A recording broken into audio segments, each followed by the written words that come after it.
26 का महीना पूरा गया, ठीक है, 27 का महीना पूरा गया, 28 में जाकर आपको सैलरी मिलना चालू होगा, ठीक है। तो अब सैलरी जैसे बढ़ती है हर साल, हर बार आपका दो बार डीए बढ़ता है, तो 26 में यहाँ पर 2 बार डीए बढ़ेगा, ठीक है, 27 में 2 बार डीए बढ़ेगा, 28 का जो डीए है, एक डीए जो है वो पेंडिंग रहेगा, आपको सभी को मालूम है, ठीक है। तो 6% यहाँ से बढ़ेगा, क्योंकि 3% अगर लगाते हैं, 6% यहाँ से बढ़ेगा, 3% यहाँ से बढ़ेगा, तो कितना होगा, 6 6 12 3 15, तो 15% तो आपका डी ही बढ़। नमस्कार दोस्तों, कैसे हैं आप? आशा करता हूं कि आप काफ़ी अच्छे होंगे। हमारे इस सरकारी कर्मचारी हम में आपका हार्दिक स्वागत है। तो आज आपके लिए ये बहुत स्पेशल वीडियो होने वाली है। ऐसा मैं क्यों कह रहा हूँ कि नेशनल न्यूज़ में यहाँ पर आपके फिटमेंट फैक्टर की घोषणा यहाँ पर हुई है और ये ऑफिशियली हुई है।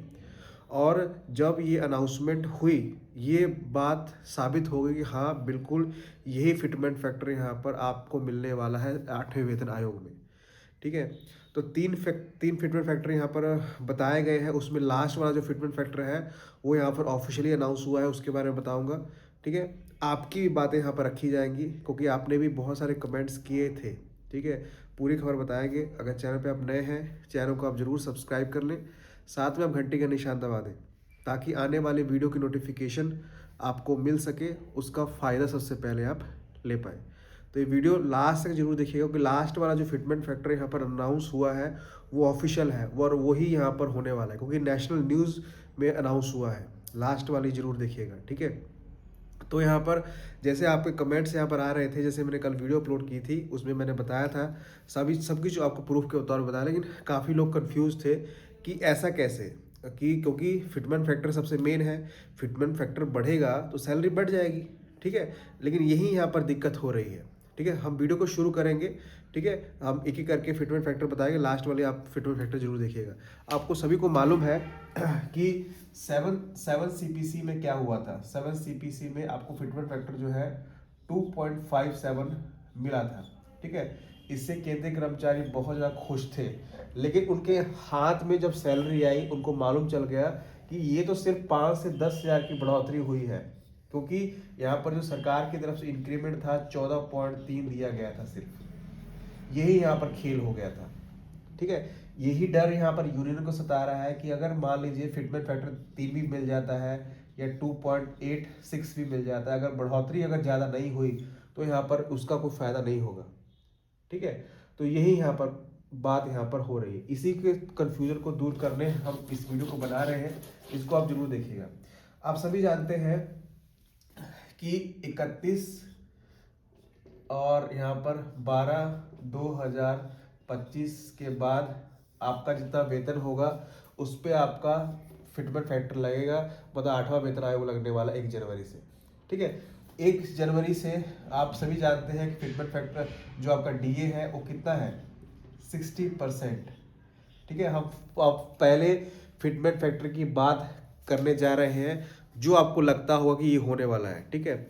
यहाँ पर आपका फिटमेंट डीए जो है 60% हो जाएगा जनवरी में, ठीक है। 60% यहाँ पर आपका फिटमेंट फैक्टर हो जाएगा। यहाँ पर अगर इसको हम 100 से, क्योंकि 100 से हम निकालते हैं, तो 1.6 आप ऑलरेडी ये जो है फिटमेंट फैक्टर ले रहे होंगे बिना वेतन आयोग के, ठीक है। उसके बाद सरकार जो है अगर 14.3 की बढ़ोतरी करती है, जैसे यहाँ पर 7 सीपीसी में हुआ था, तो ये फिटमेंट फैक्टर कितना पहुंचेगा, 1.8 से लेके 1.90 के आसपास पहुंचेगा। तो ये फिटमेंट फैक्टर होता हुआ लग रहा है, लेकिन ऐसा नहीं है कि सरकार इतनी कम बढ़ोतरी देगी, क्योंकि आपका डीए 60% ही है, इसलिए जो 14.3 की बढ़ोतरी है ये बढ़ेगी, ये 30 भी जा सकती है, 35 भी जा सकती है, ठीक है। मतलब जो पहला फिटमेंट फैक्टर हमारा निकला है वो निकला है 1.90, इसकी होने की उम्मीद बहुत कम है, ठीक है। ये ऑफिशियली चीजें हुई हैं, 1.90 फिटमेंट फैक्टर होने की उम्मीद कम है, इससे ज़्यादा ही होगा, ठीक है। अब हम दूसरे फिटमेंट फैक्टर पे आते हैं जो यहाँ पर यूनियन कह रही है कि हम 2.86 से कम फिटमेंट फैक्टर नहीं लेंगे। अब ये इसको होने के लिए सरकार को आपकी सैलरी में कम से कम जो है 40 से लेके 50% की बढ़ोतरी करनी पड़ेगी, तभी ये फिटमेंट फैक्टर मिलेगा। और किसी वेतन आयोग को उठा के देख ले, 25 से लेके 30% की बढ़ोतरी ही किसी वेतन आयोग में हुई है, इससे ज्यादा किसी वेतन आयोग में नहीं हुई है।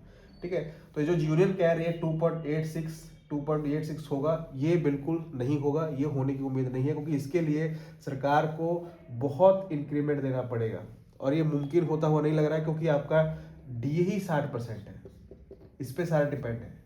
ठीक है, तो जो सपना दिखा रहे हैं गोपाल मिश्रा जी या फिर यूनियन दिखा रही है, ये यहाँ पर होने वाला नहीं है, और आपको एक्चुअल में लग भी रहा होगा। ठीक है, भले ही फिटमेंट फैक्टर आपके 7वें वेतन आयोग से कुछ थोड़ा पॉइंट ज़्यादा हो जाए या कम हो जाए, लेकिन 2.86 रहना या 3 होना, ये बिल्कुल, ये जो है एक हम कह सकते हैं अपने आप से धोखा देना होगा।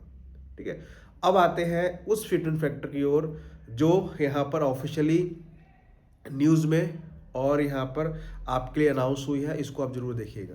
ठीक है, उससे पहले कुछ मैं यहाँ पर आपको कैलकुलेशन दिखाना चाहूँगा। सभी जानते हैं कि वेतन आयोग को लागू होने में, जैसे वेतन आयोग को लागू होने में 18 मंथ्स का टाइम यहाँ पर लिया गया है। ठीक है, 18 मंथ तो वैसे हो गए और प्लस 6 महीने एक्स्ट्रा हो गए, मतलब कम से कम 2 साल, 2 ईयर्स यहाँ पर लगेंगे आपके वेतन आयोग आने में और आपको सैलरी मिलने में। ठीक है, मतलब 26 का महीना पूरा गया, ठीक है, 27 का महीना पूरा गया, 28 में जाकर आपको सैलरी मिलना चालू होगा।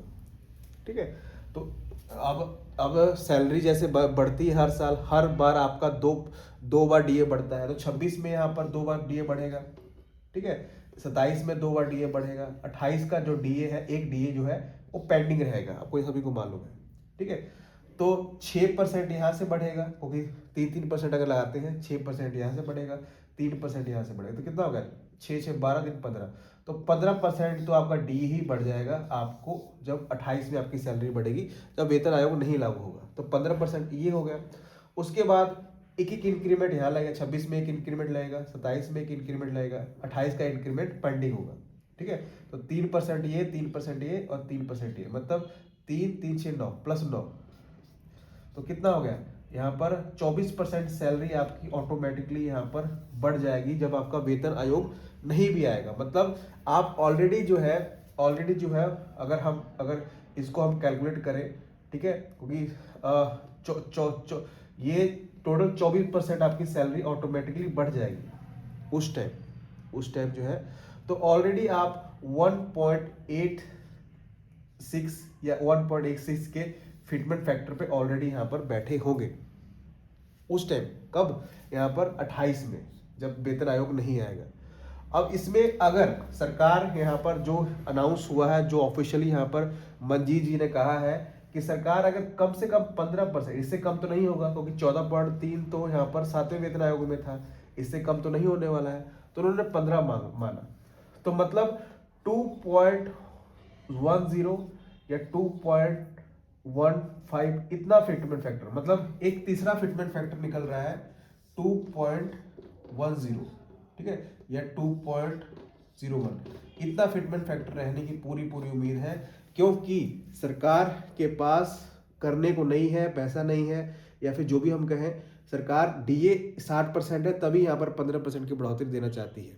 ठीक है, ये मैं नहीं कह रहा हूँ, ये ऑफिशियली यहाँ पर जो मेन यूनियन के लीडर हैं, जो सभी जगह घूमते हैं, जो उन्होंने डाटा इकट्ठा किया है, वो ऐसा कह रहे हैं कि यह फिटमेंट फैक्टर अगर हम वेतन आयोग नहीं लेते हैं तो 1.8 के आसपास तो हम ऑलरेडी पहुंचे होंगे। ठीक है, अगर सरकार 15% की बढ़ोतरी भी देती है तब यहाँ पर 2.01 के आसपास फिटमेंट फैक्टर बन रहा है। ठीक है, तो ये कैलकुलेशन उन्होंने बताई है और ये कैलकुलेशन बिल्कुल सही भी दिखती है। आप अपनी राय कमेंट में जरूर बताइएगा।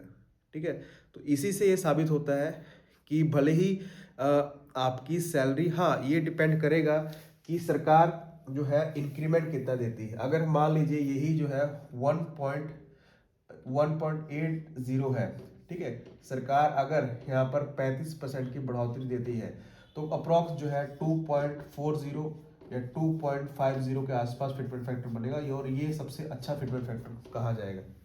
ठीक है, तो ये सब कैलकुलेशंस हो रही हैं क्योंकि साल बहुत टाइम पड़ा है वेतन आयोग आने में, और उसके पहले बहुत सी चीज़ें होंगी आपके लिए। तो चैनल के साथ जुड़े रहिएगा आप, इन्फॉर्मेशन और आती रहेंगी, इसको आप शेयर जरूर करिएगा।